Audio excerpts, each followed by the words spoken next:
দেখলাম এক এক করে। তো শুধু ঠাকুর যে হয়েছে তা না, বিশাল বড় জায়গা নিয়ে মাঠের মধ্যে কিন্তু মেলা বসেছে। তো চলো সবটাই শেয়ার করব তোমাদের সাথে, তো তোমরা দেখতে থাকো ভিডিওটাকেও, ভিডিও ছেড়ে চলে যেও না। তো দেখো এই যে চলে এসেছি ঠাকুরটা দেখে, ভিড় ঠেলে ঠেলে অনেকক্ষণ লাইন দিয়ে দাঁড়িয়ে। তো তারপরে এই যে ফাইনালি মেলার ভেতর ঢুকলাম। মেলার ভেতর ঢুকে তো চারিদিকটা একটু দেখে নিলাম ঘুরে, কোথায় কি দোকান আর কোথায় কি বসেছে। তো দেখে নিয়ে তারপরে কিন্তু চলে গেলাম এই যে দেখো বড়মশাইয়ের প্রিয় মাশরুমের পকোড়ার দোকানে। তো মাশরুমের পকোড়া খেয়ে নিলাম একটু। এই পকোড়াগুলো কিন্তু আমিও বাড়িতে ভেজে খাই, যখন মাশরুম বাড়িতে নিয়ে আসে তখন কিন্তু মাঝে মাঝে এইভাবে পকোড়া ভেজে খাই, জানো তো খেতে কিন্তু এই পকোড়াগুলো দারুণ লাগে। তো তারপরে মাশরুমের পকোড়াগুলো খেয়ে নিলাম বড়মশাইয়ের আমি দুজনে।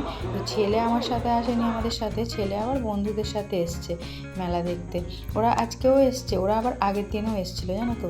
তো ওরা ছেলেরা যেহেতু বন্ধুদের সাথে একটু মাঝে মাঝেই চলে আসে, বাড়ি থেকে আমাদের খুব একটা বেশি দূরও না, তার জন্য চলে আসে ওরা মোটর সাইকেলে করে, সাইকেলে করেও চলে আসা যায়, মানে এতটাই কাছে।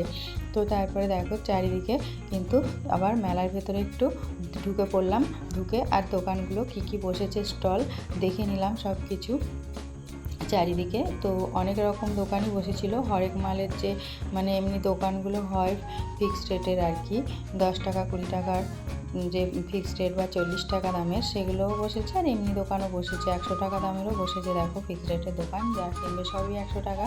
তো সব রকম দোকানই চারিদিকে ঘুরে দেখে নিলাম। এখানে বসেছিল এই যে কাঠের সব জিনিস পাওয়া যাচ্ছিলো। তো ওখান থেকে তারপরে চলে গেলাম একটু, এই যে আমি বললাম বড়মশাইকে না আমার না অনেক দিনের ইচ্ছে ছিল একটু গেম, এই যে বল যে খেলে, বল দিয়ে আর কি ভাগ্য ট্রাই করা। তো এটা একটু ট্রাই করে দেখলাম, আমার ভাগ্যে তো কিছুই বললো না। তো বড়মশাই খেললো, ও দুটো মগ পেয়েছিল, আর মগের আমার দরকারও ছিল, অনেক দিন দিয়েই বলছিলাম কিনবো কিনবো, কেনা হচ্ছিল না।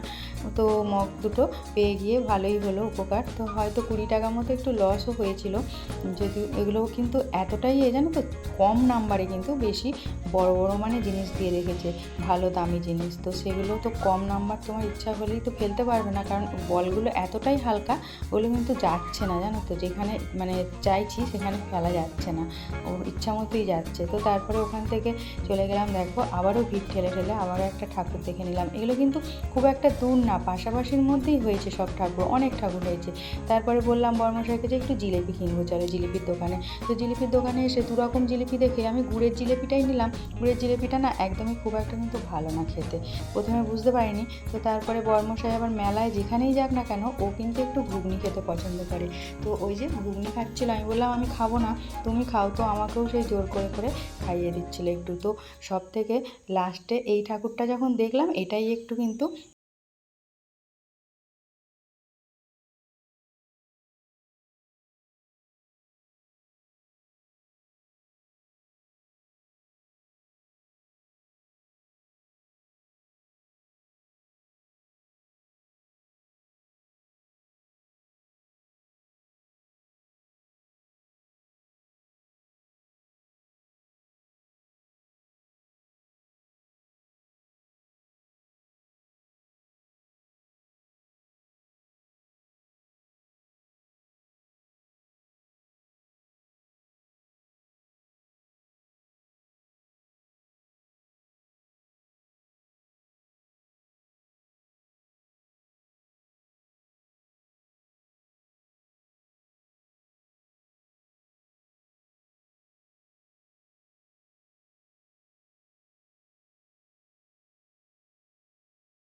ক্লাবে যে পুজো হয়েছে এখানে, কারণ এখানে না আজকে খিচুড়ি খাওয়াচ্ছিল জানো তো।